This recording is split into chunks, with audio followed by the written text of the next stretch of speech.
Welcome to episode 4, the last in our series on the basics of using Accelerate for Microsoft 365.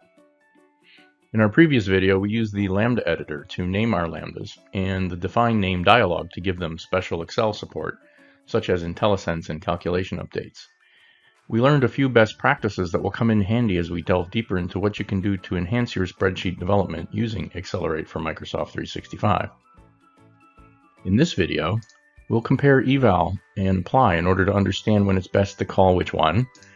We'll explore what variadic functions are and how they help us deal with dynamic data. This can be a bunch of different kinds. Finally, we'll see a demo of dealing with 2D regions using .NET with a simple scheme wrapper you can embed in a named lambda along with your very first variadic function. So let's talk about Eval first. It takes the following form. The first argument is a string, which can be either the name of an existing built-in or user-defined lambda form, that is a function, or the inline code of a lambda form. When you use it this way, it's identical to using the Greek letter lambda special function, but it's easier to type by hand. Note that Eval does not behave like the Eval form in Scheme for reasons mainly related to its role in Excel's calculation engine. We restrict it to mean quote-unquote, evaluate this named or inline lambda form with the provided arguments, if there are any. In terms of lambda forms, this applies equally when using the Greek letter lambda version or the special version. There are 3 patterns.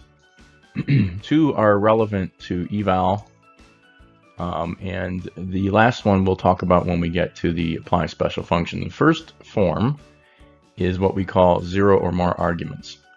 And you can tell by the signature whether it takes 0 or whether it takes some fixed number. The second pattern is n or more arguments, and this is where n is greater than or equal to 0.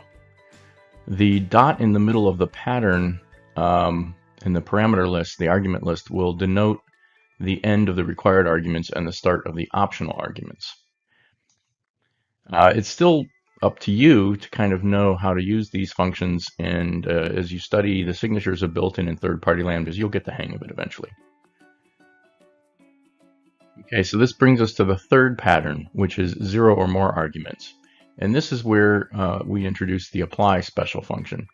And as you can see, it takes precisely 2 arguments. The first is a string, and in this regard, it's identical to the eval function. The nuance here is that it must be what we call a variadic function, which we'll cover in the next slide. The second argument must be a flat list of whatever type the built-in or inline lambda form expects. Because Excel lets you pass references, and these can include 2D regions, things can get tricky, but you'll be glad to know we make it simple for you to get it right.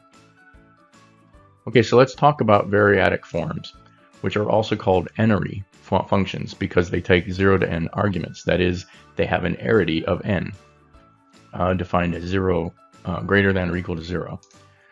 The syntax for this is basically a single symbol, which in this example we name LST, after the lambda keyword. Note that it's not surrounded by any parentheses, and it must be a list. Not a list of lists.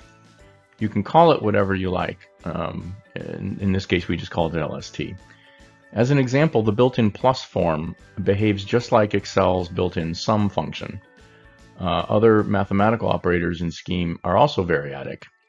The key gotchas with variadic functions using apply is that when you send it either when you send it a list of things that are not what it expects. For example, plus expects a list of numbers, and when you send it something besides a simple list, such as a list of lists. Okay, so in Excel 2D regions, 2D regions are lists of lists, and you need to make a choice. When you know this is the input, that is to say you know you're doing a 2D region, you will use apply with one of the following functions. Helper functions that we've provided to flatten them into a single list. The first is called simply flatten, and it uses the default Excel by row semantics of composing the list of list values. The second is flatten by column, which transposes the default Excel by row input and then flattens it into a simple list of values, ordered, as the name indicates, by column instead. All right, so it is demo time. Let's work through a demo of how to use apply. This will include creating a variadic or enary function, and as a bonus, we'll also show a little bit of .NET interop while we're at it. We'll take control of using apply with 2D regions using our helpers to flatten the list of lists into simple lists by row or by column. So let's get to it. Okay, so the first thing we're going to do is we're going to show you the normal use of apply. We will do the drop down from the Lambda button. It says apply a region to a Lambda. The boilerplate uses the plus function, which we discussed briefly. That's basically like Excel's sum function. In this case, we're applying it to a dynamic array, a literal array, 1, 2, 3, 4, which results in 10. However, what we really want to do is we want to show how it can deal with regions. So what we'll do is we'll go ahead and change the region by pointing to the first row, going the first column, and hit enter. And we'll see that when you accept that, it goes, it gives the answer 15. So again, what it's doing is it's looking at that entire column. We can change this now to look at a row and have no problems. We'll go ahead and do that here. And again, the answer is going to be 15.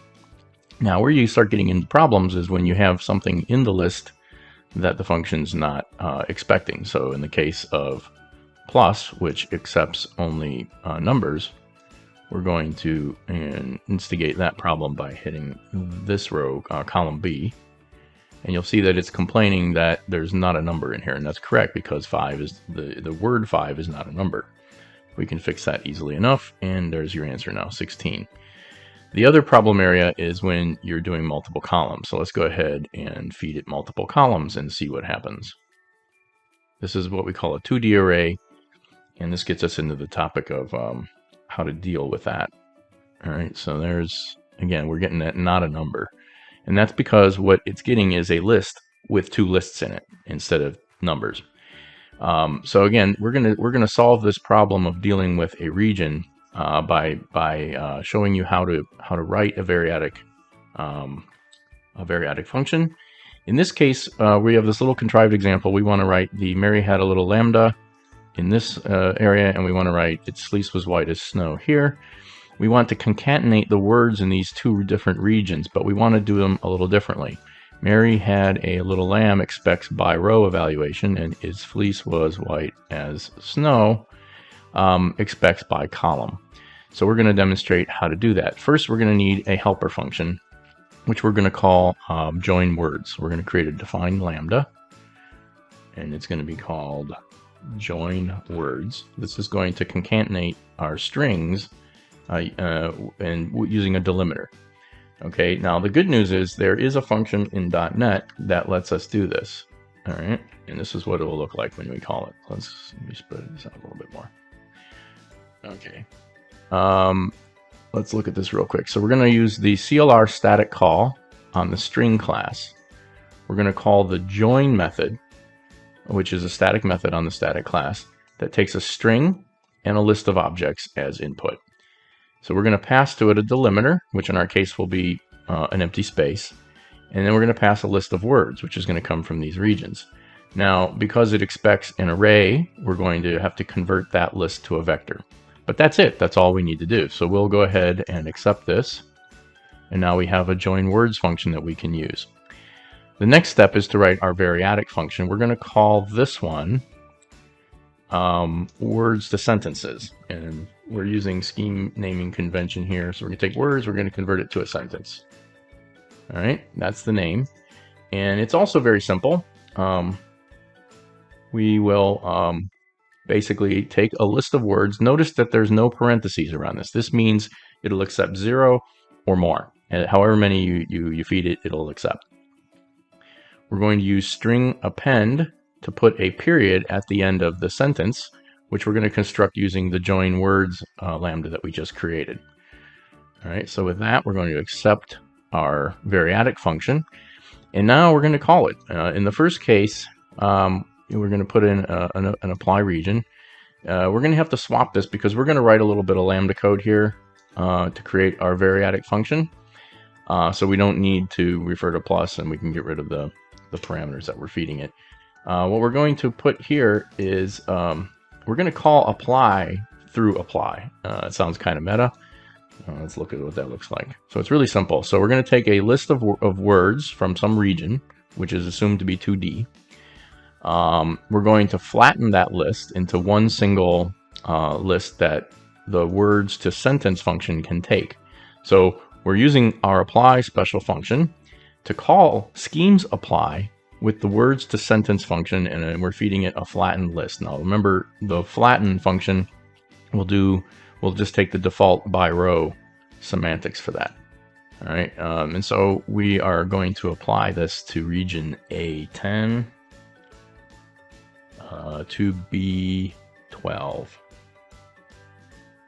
and we're going to accept. And there it is. Mary had a little lambda.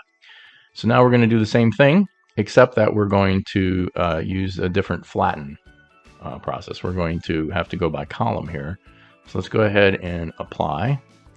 Let's get rid of the parameters. Let's swap this out because we're going to supply our own lambda here. In this case, we're going to be calling apply with the words to sentence as the function we're going to feed, but instead we're going to call it with flatten by column, which means it'll take these in this order. And I think we are ready to accept. Are we? Something wrong. Oh, I didn't feed it a region. Okay, so let's go ahead and do that. We're going to do A14 to B16, and we're going to accept. And here it is. Its least was white as snow. So just to recap, we have used the apply function the normal way when you're calling a built-in. We're calling our own variadic function, which uses a helper function that calls into .NET. So this was actually quite a fun demo. So let's move on now to the next topic. This was a challenging video. We compared eval and apply. We learned that lambda functions that take 0 or n arguments or n or more arguments are appropriate for eval, and that apply is for use with 0 or more arguments, which are often called variadic or n-ary functions. We discovered flatten and flatten by column helper functions and used them in our first experience writing variadic functions. Finally, we got our hands dirty with .NET, calling the static join method of the string class directly to help us compose sentences from words. Well, we've reached the end of the basic series and are ready to start kicking it up a notch. In upcoming videos, as part of our intermediate series, we'll talk about exploring your working directory to customize and configure your installation with scheme code. We'll discover a lot more about .NET Interop, which is arguably the most powerful feature of Accelerate, at least until you start to wrap your head around scheme library development. As a proper Lisp, Scheme offers a metaprogramming feature called syntax extensions or macros that most popular languages can only dream of. Combine this with .NET in Excel's productivity environment, and we are sure you'll agree there's nothing you can't do in a spreadsheet anymore. Until then, thank you for watching, and don't hesitate to contact us with any questions or comments about this video.